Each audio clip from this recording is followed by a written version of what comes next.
మహబూబ్ నగర్ ప్రభుత్వ పాలిటెక్నిక్ కళాశాలను మాజీ మంత్రి శ్రీనివాస్ గౌడ్ సందర్శించి విద్యార్థులతో మాట్లాడి వారికి ధైర్యం చెప్పారు. కళాశాలలో అమ్మాయిల టాయిలెట్లలో కెమెరాను పెట్టడం దురదృష్టకరమన్నారు. ఇటువంటి ఘటనలకు కారణమైన వారిని కఠినంగా శిక్షించాలని శ్రీనివాస్ గౌడ్ డిమాండ్ చేశారు. బీఆర్ఎస్ పాలనలో ఈ తరహా ఘటనలు జరగకుండా కఠిన చర్యలు తీసుకున్నామని స్పష్టం చేశారు. ఇలాంటి అవాంఛనీయ ఘటనలు పునరావృతం కాకుండా పోలీసులు చర్యలు తీసుకోవాలని సూచించారు. పాలిటెక్నికల్ కాలేజ్ మహబూబ్నగర్లో జరిగిన సంఘటన చాలా దురదృష్టకరం. ఒక స్టూడెంట్ అయి ఉండి తోటి విద్యార్థులను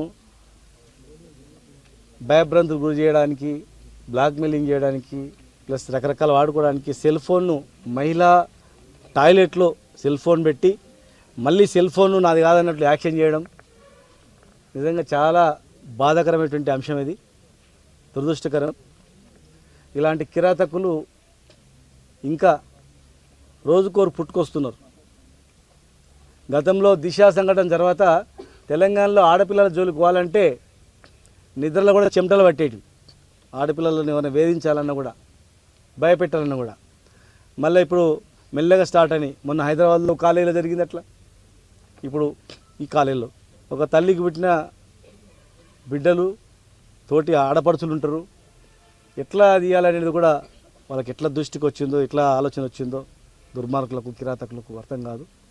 అయినా ప్రిన్సిపల్ గారు, సిబ్బంది వెంటనే స్పందించి ప్రిన్సిపల్ గారు ఇమీడియట్గా వాళ్ళని పట్టుకొని పోలీసుకి అప్పగించి యాక్షన్ తీసుకోవడం, ప్లస్ అట్లా జరగకుండా టెంపరీ ఏర్పాటు కూడా చేయడం అనేది మరి సంతోషం.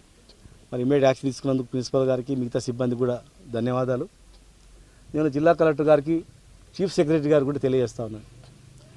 ఇలాంటి సంఘటనలు జరగకుండా ఈ జిల్లాలో ఉన్నటువంటి ప్రతి మహిళా కళాశాలలో ఇలాంటి జరగకుండా తగిన ఏర్పాట్లు చేయాలా.